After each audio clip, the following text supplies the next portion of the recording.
বৈদেশিক কর্মসংস্থান ও অভিবাসী আইন 2013 অধিকতর সংশোধনকল্পে আনিত বিলটি মহান জাতীয় বৈদেশিক বৈদেশিক কর্মসংস্থান ও অভিবাসী সংশোধন বিল 2026 অবিলম্বে উত্থাপিত আকারে অবিলম্বে বিবেচনা করা হোক। আবার বলেন। আমি মোহাম্মদ রুহুল হক, প্রবাসী কল্যাণ ও বৈদেশিক কর্মসংস্থান মন্ত্রণালয়ের প্রতিমন্ত্রী, বৈদেশিক কর্মসংস্থান ও অভিবাসী আইন 2013 অধিকতর সংশোধনকল্পে আনিত বিলটি বৈদেশিক কর্মসংস্থান ও অভিবাসী আইন সংশোধন বিল 2026 উত্থাপিত আকারে বিবেচনা করা হোক। আবার বলেন, অবিলম্বে বিবেচনার জন্য আবার উত্থাপন করুন। হ্যাঁ,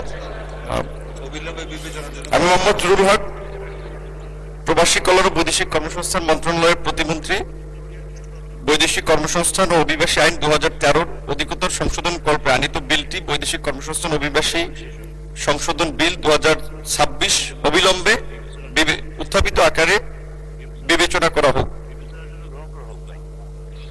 অবিলম্বে বিবেচনার জন্য গ্রহণ